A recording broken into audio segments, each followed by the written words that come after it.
पूरा विजुअल्स हमारे पास है, पूरा वीडियो हमारे पास है कि किस तरीके से विनोद किस्कू और ममता देवी के उकसावे पर नवीन पांडे जो रजरप्पा थाना प्रभारी हैं, उन्होंने लाठी चार्ज करने का आदेश दिया। उसका हमारे पास क्लियर वॉइस रिकॉर्डिंग है, क्लियर विजुअल रिकॉर्डिंग है।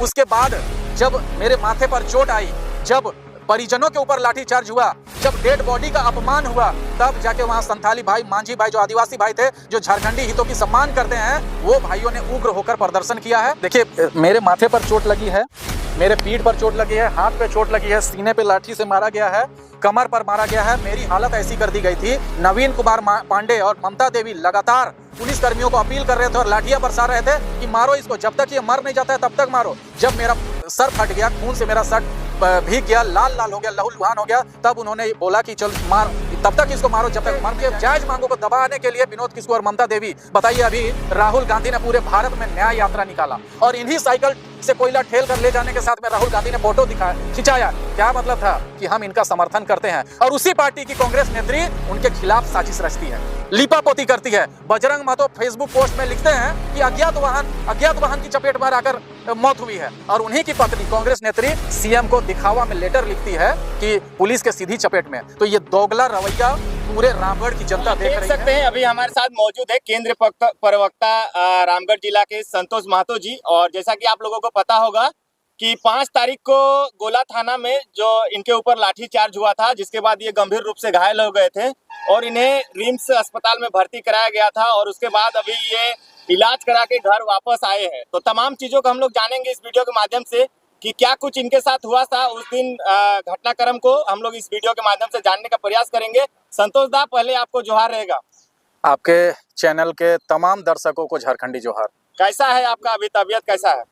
अब मैं बेहतर फील कर रहा हूं। कल तक कमजोरी थी, ब्लड ज़्यादा बह गया था, जिसकी वजह से कल तक अनकॉन्शियस जैसा महसूस हो रहा था, खड़ा हो रहा था तो बेहोशी जैसा हालत था, लेकिन अब कंपैरेटिवली सुधार है और अब मैं राहत महसूस कर रहा हूं।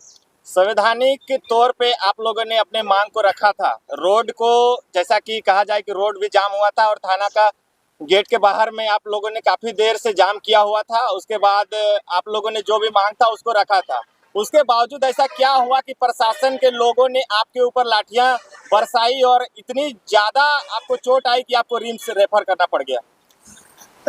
सबसे पहले तो ये बताना चाहता हूं कि हम लोग जिस संगठन से बिलोंग करते हैं, ये संगठन क्रांतिकारी टाइगर जयराम महतो का संगठन है, और हमारी 2 विशेषता है।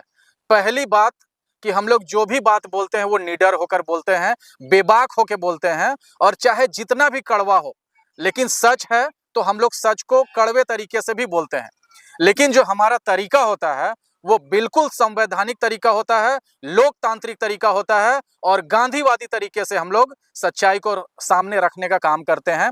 ये जो घटना है, ये घटना ट्राइबल स्टेट झारखंड के लिए, जहां मुख्यमंत्री आदिवासी है, जहां आदिवासियों की सरकार है, और जहां के जो सरकारें हैं वो तमाम तरीके के दावे करते हैं कि हमारी सरकार की नीतियां, हमारे सरकार की योजनाएं सभी आदिवासियों के लिए है, झारखंडियों के लिए है। 4 तारीख को आदिवासी बहुल क्षेत्र भूभई गांव है, जो कि हेसापोड़ा पंचायत क्षेत्र में आता है, बंदा क्षेत्र में आता है। हेसापोड़ा वहां का एक चर्चित क्षेत्र है। वहां पे 2 आदिवासी युवक अपना घर का जलावन के लिए कोयला लेकर जा रहे थे, और गोला थाना अंतर्गत पड़ने वाले पीसीआर संख्या 9, जिसमें कोई चौबे हैं और कोई इनाम करके शख्स बैठे हुए थे, और भी कुछ पुलिसकर्मी वहां पर बैठे थे। उन्होंने उन आदिवासी युवकों अजित हेम्ब्रम और सागर हेम्ब्रम से 200 रुपए रंगदारी मांगी। बताइए, ये झारखंड जैसे राज्य के लिए अभिशाप है कि नहीं है? हम अपने खेत से, हम अपने जमीन से कोयला निकाल रहे हैं अपने घर का चूल्हा जलाने के लिए, लेकिन पुलिस हमें परेशान कर रही है और रंगदारी हमसे ही ले रही है।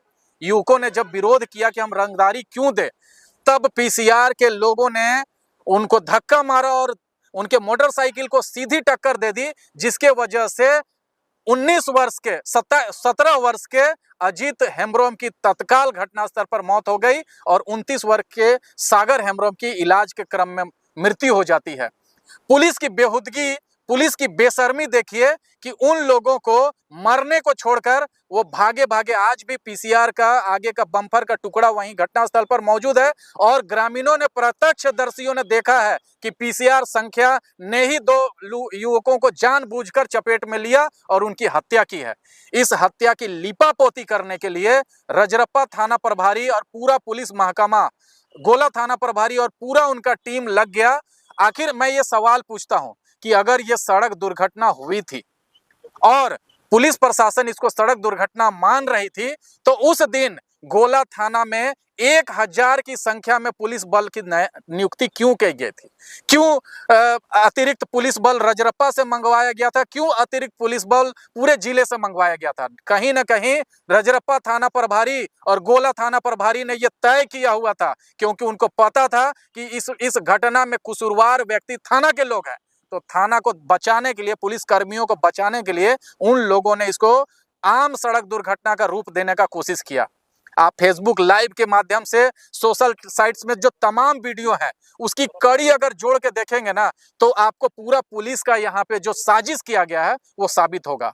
डेड बॉडी लाया जाता है, परिजन, उनकी विधवा पत्नी, उनकी माँ, उनकी दूध मुहे बच्चों ने शांतिपूर्वक धरना दे रहा था और हमारी टीम, जेएलकेएम की टीम, इस धरने को समर्थन देने के लिए शांतिपूर्ण तरीके से, वैधानिक तरीके से हम लोग वहां पे बातें रख रहे थे।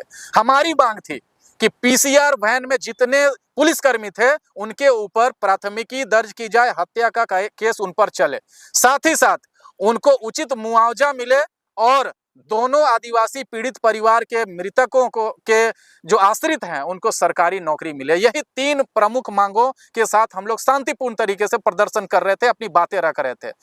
पुलिस महकमा तैयारी कर रहा था कि उनको लाठीचार्ज करना है और चिन्हित करके जेएलकेएम के नेताओं को मारना है और इस हद तक मारना है कि उनकी जान चली जाए।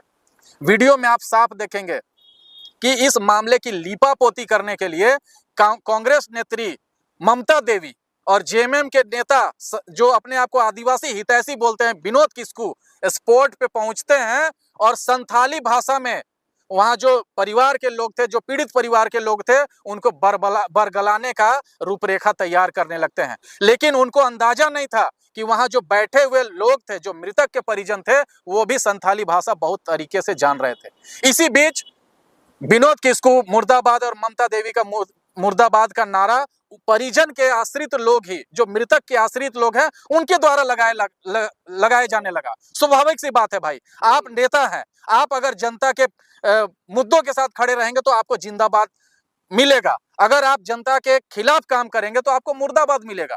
लेकिन हमें यह समझ में नहीं आया कि विनोद किस्कू और ममता देवी के साथ नवीन कुमार पांडे यानी रजरप्पा थाना के प्रभारी और अभिषेक प्रताप यानी गोला थाना के प्रभारी के साथ क्या साठगांठ है, क्या लेन देन का रिश्ता है कि इन आदिवासी युवकों के लाश पर उनको राजनीतिक रोटी सेकना था।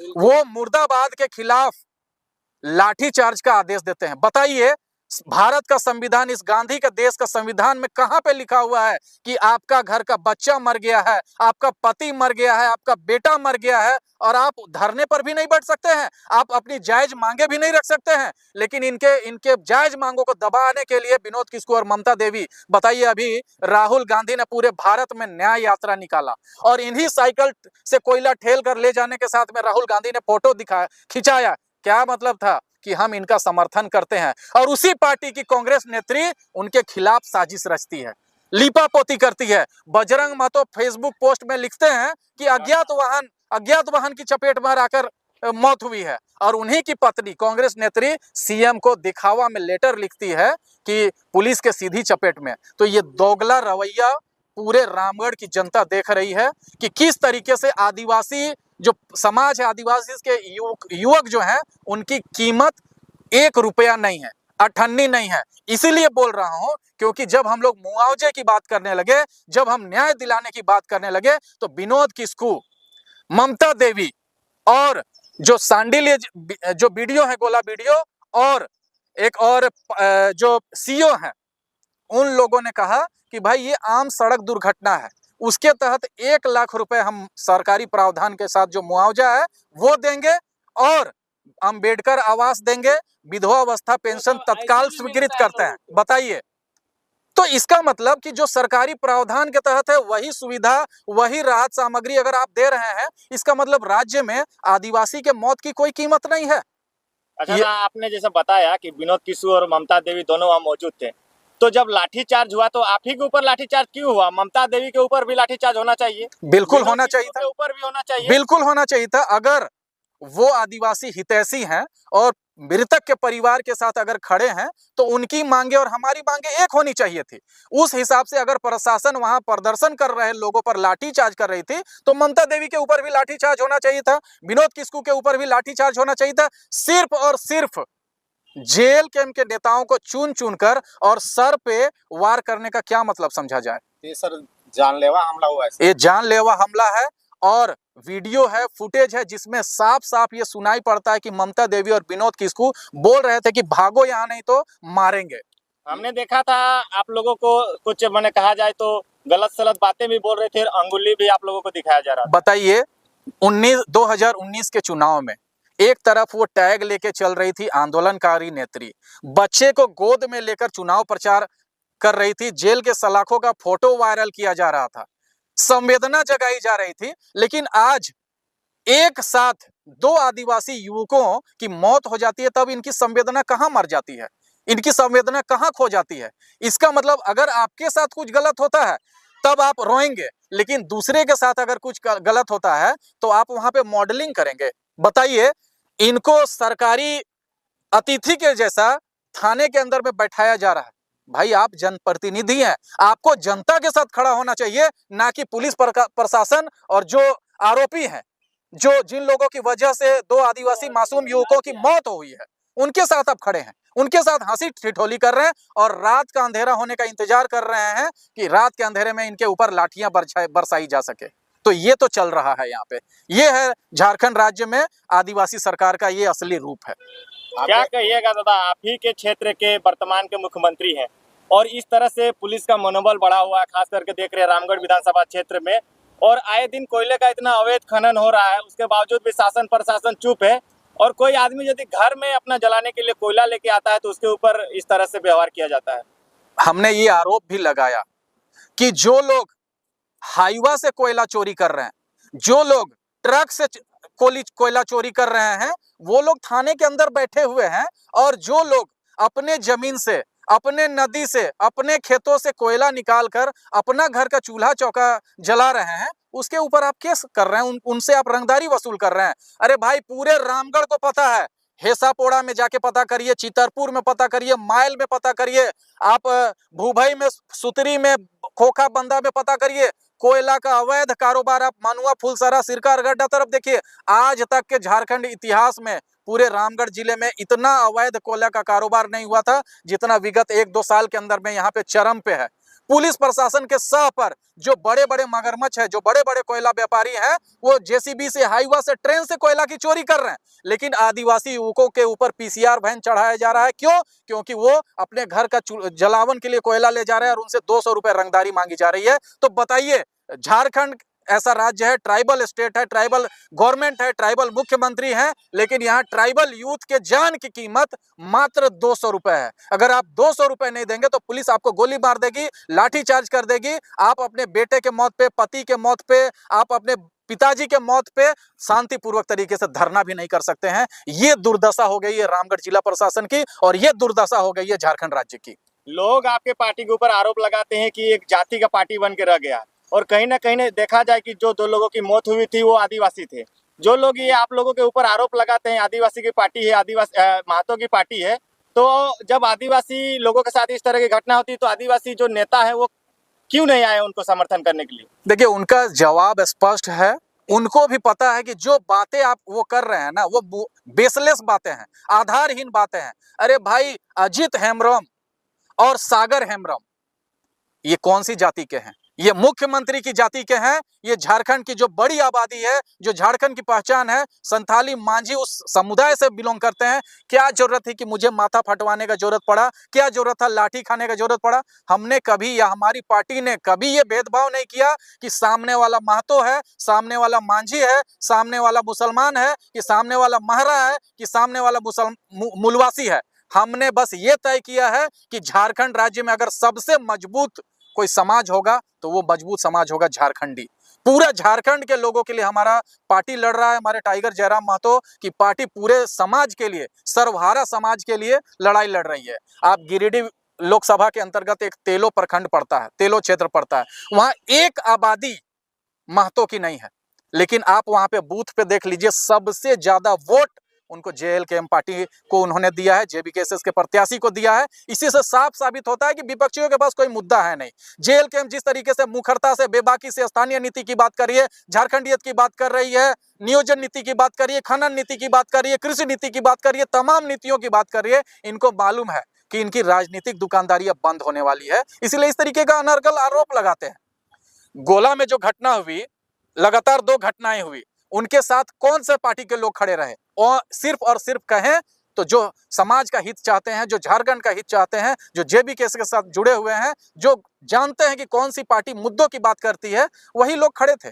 बाकी लोग तो सौदेबाजी में लगे हुए थे। दादा, हम आपसे जानना चाहेंगे कि आप जब वहाँ धरना प्रदर्शन या फिर उन लोग के समर्थन में पहुंचे थे, तो ना आपने कभी अपने पार्टी का जिक्र किया था, ना संगठन का जिक्र किया था, फिर भी आपको लोग कह रहे थे कि ये लोग राजनीति कर रहे हैं और चेहरा चमका रहे हैं। देखिए, ये हमारे केंद्रीय नेतृत्व की तरफ से आदेश है कि हम लोग जहां कहीं पे भी जनहित की बात करते हैं या जन मुद्दों की बात करते हैं, हमें कोई जरूरत नहीं है कि हम पार्टी की बात करें।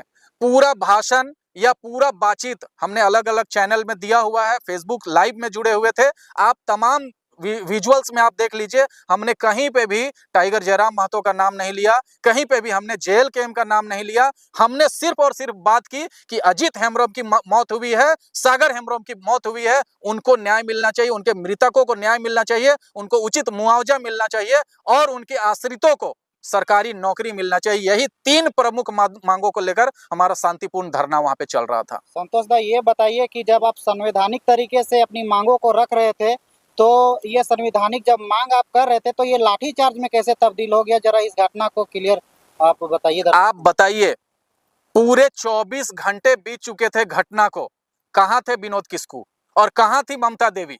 वो तो कह रहे थे विनोद किस्कू कि हमारे लोग भी यहाँ मौजूद हैं, इन लोग का समर्थन कर रहे हैं। अगर उनके लोग वहां थे, अगर उनके लोग वहां समर्थन कर रहे थे, तो उनके मृतक के आश्रितों परिजनों की मांग थी कि सरकारी नौकरी दिया जाए, उचित मुआवजा दिया जाए और जो दोषी पीसीआर चालक हैं उनके ऊपर हत्या का प्राथमिकी दर्ज किया जाए। तो इन मांगों के साथ उनके समाज के लोग, उनके पार्टी के लोग क्यों नहीं खड़े हुए? क्यों उनके विरोध में खड़े हुए? बताइए। इसका जवाब आप विजुअल्स में देख लीजिए कि वो सौदेबाजी कर रहे थे। उनका यही कहना था 24 घंटे डेड बॉडी के हो गए हैं, आप डेड बॉडी उठा लीजिए, डेड बॉडी उठा लीजिए। उनकी चिंता इस बात की नहीं थी कि 2 साल की जो बच्ची वहां पे थी, वो 2 साल की बच्ची का भविष्य क्या होगा। जो विधवा थी, जो जिस माता ने अपना बेटा खोया था, उनका भविष्य क्या होगा। उनके नौकरी के लिए, उनके मुआवजे के लिए उनके मुंह से एक शब्द नहीं निकल रहा था। प्रशासन के लोग आरोप लगा रहे हैं कि आप लोगों ने पत्थरबाजी किया, तब हमने अपने को बचाने के लिए हमने लाठीचार्ज किया। पूरा विजुअल्स हमारे पास है, पूरा वीडियो हमारे पास है कि किस तरीके से विनोद किस्कू और ममता देवी के उकसावे पर नवीन पांडे जो रजरप्पा थाना प्रभारी हैं, उन्होंने लाठीचार्ज करने का आदेश दिया। उसका हमारे पास क्लियर वॉइस रिकॉर्डिंग है, क्लियर विजुअल रिकॉर्डिंग है। उसके बाद जब मेरे माथे पर चोट आई, जब परिजनों के ऊपर लाठीचार्ज हुआ, जब डेड बॉडी का अपमान हुआ, तब जाके वहां संथाली भाई, मांझी भाई, जो आदिवासी भाई थे, जो झारखंडी हितों की सम्मान करते हैं, वो भाइयों ने उग्र होकर प्रदर्शन किया है। ये पुलिस बर्बरता के खिलाफ एक स्वाभाविक सी प्रतिक्रिया थी। आप अगर किसी जायज मांग पर लाठीचार्ज करेंगे, लाश का अपमान करेंगे, मुआवजे का जो विरोध करेंगे और आप सोचेंगे कि लीपापोती हो जाए, तो उग्रता तो स्वाभाविक है। झारखंडी जनमानस और आदिवासी समाज किसी से दबने वाला समाज नहीं है। आप उसके साथ अन्याय करेंगे तो उसके बदले में आपको जवाब भी उसी तरीके का मिलेगा।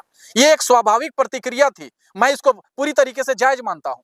आपने वीडियो सीओ को ऊपर आरोप लगाया कि वीडियो सीओ जो है वो मिली भगत कर रहे हैं और उनका ये लिपापोती कर रहे हैं, और वो लोग कह रहे हैं कि जो विधवा पेंशन मिलता है वो देंगे, ये देंगे। तो क्या, कहाँ तक वो सही है? गोला प्रखंड क्षेत्र में आप पता कर लीजिए, चितरपुर प्रखंड क्षेत्र में आप पता कर लीजिए, किसी भी प्रखंड में आप अगर विधवा अवस्था पेंशन की मांग कर रहे हैं तो 2 साल 3 साल से आपको भटकना हो रहा है। अबुआ आवास में जिन लोगों का अच्छा खासा मकान बना हुआ है, जो घूस दे रहे हैं, जो पैसा दे रहे हैं, उनको अबुआ आवास मिल रहा है, अम्बेडकर आवास मिल रहा है। लेकिन जो गोला के बीडीओ हैं सांडिल्य जी और जो सीओ हैं, इनकी आपकी इनकी बददिमागी देखिए, इनकी निर्लज्जता देखिए। 28 तारीख को भी एक मौत होता है तो वो मुआवजे के रूप में क्या लिखते हैं कि इनको अम्बेडकर आवास देंगे, तत्काल विधवा अवस्था पेंशन स्वीकृत कर देंगे। अरे भैया, ये सरकार का प्रावधान है, आप कौन सा एहसान कर रहे हैं? मतलब हमको विधवा अवस्था पेंशन लेने के लिए पति को सड़क दुर्घटना में मारना होगा, पीसीआर उनके ऊपर चढ़वाना होगा, तब जाके आप विधवा अवस्था पेंशन देंगे। अम्बेडकर आवास के लिए क्या हमको अपने भाई, अपने बाप और ये की बलि चढ़ानी होगी, तब आप अम्बेडकर आवास देंगे? क्या बात करते हैं। और हाँ, इन घटनाओं के बीच अगर आप इनका फेशियल एक्सप्रेशन देखेंगे, ये हंसते रहते हैं। इनको लगता है जैसे किसी मुर्गी की, किसी बकरी की मौत हुई है। अरे भाई, वहां मरने वाला झारखंडी था, वहां मरने वाला आदिवासी था। आपके चेहरे पर संवेदना तो होनी चाहिए। 2-2 लाशें वहां सड़क पर पड़ी हुई थी, लेकिन ये लोग हंसी ठिठोली कर रहे थे। आप विजुअल्स में देख लीजिए।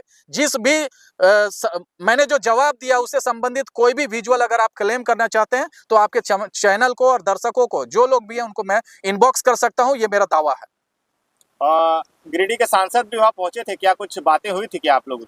जब सब कुछ हो गया, जब मामला निपट गया, उनको लगा कि अब जाके इस मामले का क्रेडिट लेना चाहिए, तब वो वहां पे पहुंचे थे। बताइए, 24 घंटे से 2 आदिवासी युवकों की लाश पड़ी हुई थी। आदिवासी परिजन जो है बिलख रहे थे, रो रहे थे, बेहोश हो रहे थे। हमारी पार्टी के लोग, हमारे लोग उनको ग्लूकोज पिला रहे थे, पानी पिला रहे थे। उस समय कहाँ थे? जब पूरा घटना खत्म हो गया, क्रेडिट लेने की बारी आई, तब आ गए वहां पे मुंह उठा के। ये इनकी हित ऐसी, ये इनका रामगढ़ का हित है। जैसा कि दादा अभी सुन रहे कि जो मामला था गोला थाना वाला, फिर से आपके ऊपर शायद एफआईआर हुआ है सर। देखिए, हमने पहले भी कहा है कि हम लोग एफआईआर से नहीं डरते हैं, फर्जी केस से नहीं डरते हैं। भाई, अगर हमने आदिवासी हित के लिए बात रखी है, हमने अगर सड़क दुर्घटना में मुआवजे की मांग रखी है, अगर ये नाजायज है, ये असंवैधानिक है, तो केस करिए, मैं केस लड़ने के लिए रेडी हूँ। लेकिन हाँ, गोला थाना में 28 तारीख को भी मैं पहुंचा था, फिर उसके बाद 4 तारीख को भी पहुंचा। अगर आज किसी तरीके की अनहोनी होती है, अन्याय होता है, तो आज भी मैं पहुंचूंगा। भले मेरी गिरफ्तारी क्यों ना हो जाए, भले मेरे ऊपर गोली क्यों नहीं चल जाए, मैं डरने वाला नहीं हूं। और हम लोग एक ऐसी पार्टी से बिलोंग करते हैं जिस पार्टी का ही पंचलाइन है कि हम एग्रेशन में भरोसा करते हैं।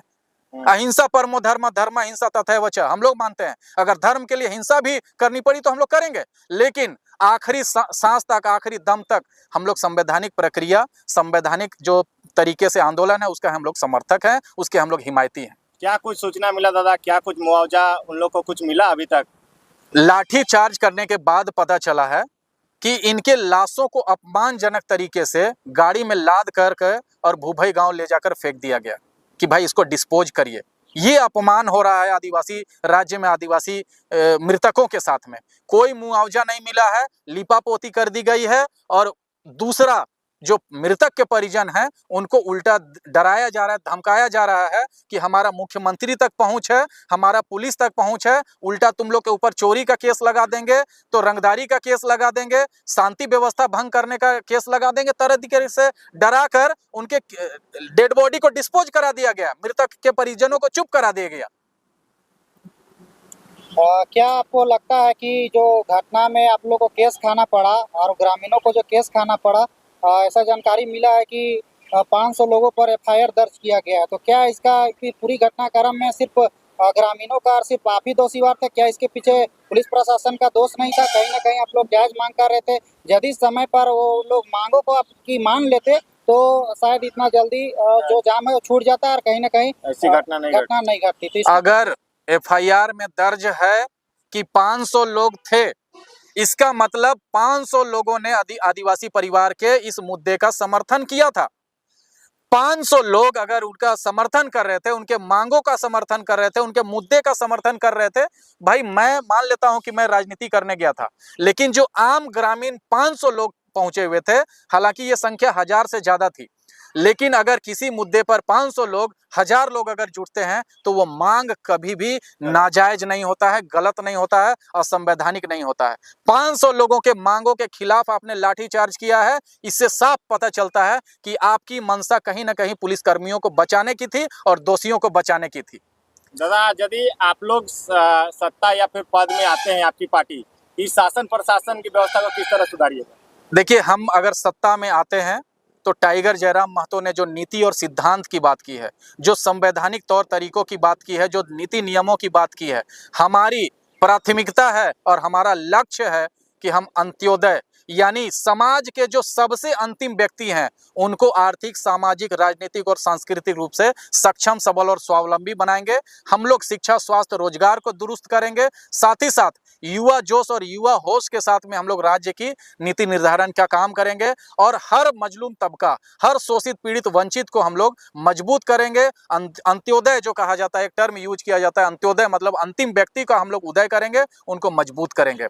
आज भी हमने रामगढ़ के जिला प्रशासन के मुखिया यानी एसपी साहब को एक मांग पत्र सौंपा है कि अगर जो कसूरवार व्यक्ति हैं उनके ऊपर हत्या की प्राथमिकी दर्ज नहीं होती है और रजरप्पा थाना प्रभारी और गोला थाना प्रभारी को तत्काल अगर सस्पेंड नहीं किया जाता है तो 24 घंटे के मोहलत के बाद रामगढ़, रांची, बोकारो और हजारीबाग के तमाम जेबी केसेस और तमाम समर्थक जिला प्रशासन के खिलाफ धरने पर बैठेंगे और सड़क पर उतरेंगे और विरोध प्रदर्शन दर्ज किया जाएगा। लेकिन किसी भी हाल में आदिवासी भाइयों के आदिवासी मृतक परिवार के साथ में हमारी संवेदनाएं जुड़ी हुई है और उनको हक और अधिकार दिलाने तक हम लोग अंतिम सांस तक लड़ेंगे। ये हमने अपील किया और ये हमने वादा किया है। जैसा कि हमें सूचना मिला कि आप 2-3 घंटे तक लगातार बेहोश थे, तो थोड़ा दर्शकों को थोड़ा दिखाइए कि आपको चोट कहाँ कहाँ लगा है। देखिए, मेरे माथे पर चोट लगी है, मेरे पीठ पर चोट लगी है, हाथ पे चोट लगी है, सीने पे लाठी से मारा गया है, कमर पर मारा गया है। मेरी हालत ऐसी कर दी गई थी, नवीन कुमार पांडे और ममता देवी लगातार पुलिस कर्मियों को अपील कर रहे थे और लाठियां बरसा रहे थे कि मारो इसको, जब तक ये मर नहीं जाता है तब तक मारो। जब मेरा सर फट गया, खून से मेरा शर्ट भीग गया, लाल लाल हो गया, लहूलुहान हो गया, तब उन्होंने बोला कि चलो मारो, तब तक इसको मारो जब तक मर नहीं जाएगा। लेकिन तब तक कुछ समाज सेवी लोग थे थाने के अंदर, उन्होंने बीच बचाव करके मेरी जान बचाई। तो आप समझ सकते हैं कि पूरा पुलिस प्रशासन और पूरे राजनीतिक दल के लोग जेल कैंप के नेताओं को टारगेट करके मार रहे हैं ताकि चुनावी जो बिगुल बजा हुआ है, जो विधानसभा चुनाव है, उसमें इनका रास्ता साफ हो सके। लगातार आप लोगों के ऊपर ऐसे एफआईआर केस होते रहेंगे दादा, तो फिर आप लोग चुनाव कैसे लड़िएगा? चुनाव तो हम लोग लड़ेंगे, हम लोग सत्ता परिवर्तन करेंगे। अरे भाई, झारखंड आंदोलनकारियों के केस वापस हुआ ना, एक बार जब हम लोग सत्ता में आएंगे ना तो हम लोग वो तमाम केस जो जनहित के मुद्दों से जुड़े हुए हैं, जो जन मुद्दों से जुड़े हुए, उन केसों को वापस कराने का काम करेंगे।